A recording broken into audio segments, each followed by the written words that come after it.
Welcome my YouTube channel আইনি আলোচনায় আপনাদের প্রত্যেককেই স্বাগত জানাই। আপনাদের সামনে বেশ কিছুদিন পর আবার উপস্থিত হয়েছি আইনি আলোচনা নিয়ে। আজকে দুটো সেকশন, যেটা ভাইরাল দুটো সেকশন আপনাদের সামনে আলোচনা করব, যেটা আমরা অনেক ক্ষেত্রে এই দুটো সেকশনের মধ্যে যে মাইনর একটা ডিফারেন্স আছে সেটা গুলিয়ে ফেলি। এর ফলে কি হয়, ইনভেস্টিগেশনে অনেক সমস্যা হয়। কি দুটো সেকশন চলুন আলোচনা করা যাক। একটা সেকশন হচ্ছে 109 বিএনএস আর একটা হচ্ছে 110 বিএনএস। 109 বিএনএস হচ্ছে অ্যাটেম্প টু মার্ডার আর 110 বিএনএস হচ্ছে অ্যাটেম্প টু কালপ্রিট হোমিসাইড।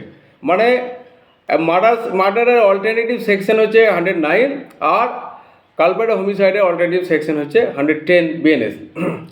এই দুটোর মধ্যে ডিফারেন্স কী আছে সেটা নিয়ে আলোচনা। তার আগে আলোচনা করা যায় 109 বিএনএস কী আছে। 109 বিএনএস, যখন আপনি 109 বিএসএনের কেস হচ্ছে তখন ইনভেস্টিগেশনের ক্ষেত্রে আপনাকে চারটে জিনিস খুব ভালোভাবে দেখতে হবে। কী আছে 109 বিএনএসে? এক নম্বর যে ইন্টেনশন, প্রিপারেশন, অ্যাসাল্ট আর কমিশন। এই চারটে জিনিস আপনাকে ফলো করতে হবে যে এই ইনভেস্টিগেশনের মধ্যে আপনি পাচ্ছেন কেন। এই চারটে যদি কমিশনও যদি কমপ্লিট না হয়, আপনার যদি দেখা যায় ইন্টেনশন আছে, প্রিপারেশন আছে, তারপরে অ্যাটাক করেছেন, সেই তিনটে জিনিস যদি কভার করে তাহলে আপনাকে জানতে হবে 109 বিএনএসে আপনার কেস রেজিস্টার করতে হবে এবং ইনভেস্টিগেশন সেইভাবে নিয়ে যেতে হবে। কী আছে 109 বিএনএসে? আবার দুটো পার্ট আছে, 109 সাবসেকশন 1 আর 109 সাবসেকশন 2। কোনো ব্যক্তিকে আমি গুলি মারলাম, কিন্তু দুর্ভাগ্যবশত আর আমার ইন্টেনশন ছিল তাকে মারার, আমি সেইভাবে প্রিপারেশন নিয়েছিলাম, আমি অ্যাটাকও করলাম, কিন্তু গুলিটা তার শরীর ভেদ করলো না, পাশ দিয়ে বেরিয়ে গেল।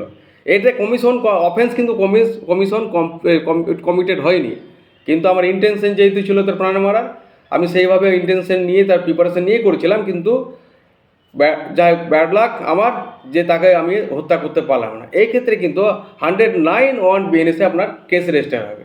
যদি গুলিটা লেগে যেত এবং সে গিভিয়াস অ্যাটেম্প, যদি মারা যায় তাহলে মার্ডার হয়ে যাবে। যদি সে মৃত্যুর সঙ্গে পাঞ্জা লাগে এবং বেঁচে যায়, তাকে গিভিয়াস হার্ট হয়, সেই ক্ষেত্রে কিন্তু আপনার 109 2A সাবসেকশন 2A আপনার কেস রেজিস্টার করতে হবে। এই দুটো আপনাকে ভালো করে বুঝতে হবে। যদি হার্ট হয়, কমিশন যদি কমপ্লিট হয়, সেই ক্ষেত্রে আপনার কি হচ্ছে, সেই ক্ষেত্রে আপনার 109 সাবসেকশন 1 আপনার করা হয়েছে। আর যদি গিভিয়াস হার্ট বা অ্যাসাল্টেড হয়, সেই ক্ষেত্রে আপনাকে 109 সাবসেকশন 2 আপনাকে কেসটাকে নিয়ে যেতে হবে। এটা হচ্ছে 109 বিএনএসের দুটো পার্ট। এবার আমাকে দেখতে হবে যে 109 বিএনএস আর 110 বিএনএসের মধ্যে ডিফারেন্স কোথায়। 109 আর 110 10-এর বিএনএসের মধ্যে যেটা মেজর ডিফারেন্স হয়েছে সেটা হচ্ছে সাডেনলি জিনিসটা আপনাকে দেখতে হবে। হঠাৎ উত্তেজনাবশত যদি সে কিছু করে, তবে এটাও মাথায় রাখতে হবে, যখন কোনো একটা মহিলাকে প্রতিদিন ছেলেরা স্কুল যাওয়ার পথে কটূক্তি করে, মেয়েটা কন্টিনিউয়ালি সহ্য করতে যাচ্ছে। এমন একদিন ঘটনা ঘটলো যে মেয়েটা একদিন দেখা গেল সে একটা হঠাৎ সে ছুরি আবার উত্তেজনা করছে, সে মেন্টাল সেটেল করছে যে আজকে যদি কিছু করে আমি তাকে কিন্তু অ্যাটাক করব। মেয়েটা কী করলো, ব্যাগে একটা চাকু নিয়ে এসে যখন তাকে উল্টেবার কটূক্তি করছিল তখন তার গলায় চালিয়ে দিল। এটাকে কিন্তু আপনি 110 বিএনএসে কিন্তু আপনি এটা ছাড় পাবেন না। আপনাকে 109 বিএনএসেই কিন্তু নিয়ে যেতে হবে, কারণ মেয়েটাকে কিন্তু সাডেনলি কিছু করে, মেয়েটাকে একাধিকবার তাকে প্রভোগ করেছে, একাধিকবার তাকে তার মধ্যে একটা মেন্টালিস্ট এসেছে যে আমি তাকে মারবো। এই যে একটা প্রিভিয়াস গাছটা যদি আগে থেকে যদি চলে আসে, সেই ক্ষেত্রে কিন্তু আপনাকে 109-এই কিন্তু ইনভেস্টিগেশন দিয়ে নিয়ে যেতে হবে। আর তো দেখা গেলো একটা দুই বন্ধু ঝামেলা করছে, দুই বন্ধু হঠাৎ যেতে তাকে তার পরিবার সম্পর্কে এমন একটা কথা বললো, রাম শ্যামকে গিভিয়াস হার্ট করলো। এটা কিন্তু সাডেনলি, এটা কিন্তু হঠাৎ কিছু হয়নি। এই ক্ষেত্রে কিন্তু আপনি 110 বিএনএসে আপনাকে ইনভেস্টিগেশন নিয়ে যেতে হবে। কিন্তু বর্তমানে আমি দেখছি যখনই কোনো লিখছে পূর্বে রাগবশত তাকে মারা হচ্ছে, তাকেই করা হচ্ছে, আমরা কি করছি 109টাকে অ্যাভয়েড করার জন্য আমরা 110 বিএনএসে ইনভেস্টিগেশনে নিয়ে যাচ্ছি, যেটা আমাদের সবচেয়ে বড় ভুল।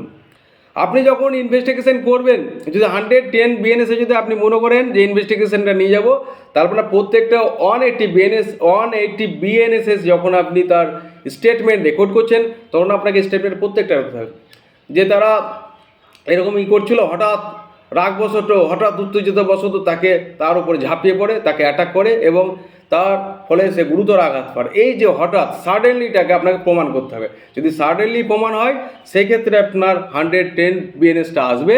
আর যদি দেখা যায় যে 5 ঘন্টা আগে তার সঙ্গে ঝামেলা হয়েছিল, 5 ঘন্টা পরে বা 2 ঘন্টা আগে সে ঝামেলা হয়েছিল, সেই 2 ঘন্টা ঝামেলার পরে সে বাড়ি গেছে, বাড়ি থেকে বন্দুক, বাড়ি থেকে হাসুয়া টাসুয়া নিয়ে তাকে কোপ মেরেছে, সেই ক্ষেত্রে কিন্তু সাডেনলি কথাটা আসছে না। কারণ তার মধ্যে যে 2 ঘন্টা ডিফারেন্স আছে, এই 2 ঘন্টার মধ্যে তার মাইন্ড সেট করেছে তাকে মারবে। এই যে মেন্টালি আগে থেকে প্রিপেয়ার্ড করে আসছে, সেই ক্ষেত্রে আপনার 109 বিএনএসে কিন্তু আপনাকে কেস রেজিস্টার করতে হবে। আর যদি দেখা যায় হুট করে সাডেনলি হচ্ছে, সে কোনো রকম প্রিপারেশন নিচ্ছে না, হঠাৎ কোনো কিছু উত্তেজনাবশত হচ্ছে, এই সাডেনলিটি যখন আসবে সেক্ষেত্রে আপনার 110 বিএনএসে আপনাকে ইনভেস্টিগেশন নিয়ে যেতে হবে। এই দুটো ডিফারেন্স আমরা অনেক সময় গুলিয়ে ফেলি। আশা করছি আপনারা প্রত্যেকেই বুঝতে পেরেছেন। এই সাডেনলি যখন হবে সেক্ষেত্রে 110, আর যদি 2 ঘন্টা আগেও হয় তারপরে যদি তারপরে অ্যাটাক করে সে থেকে 110 বিএনএসে ইনভেস্টিগেশন নিয়ে যাবে। সবাই ভালো থাকবেন, সুস্থ থাকবেন, নমস্কার।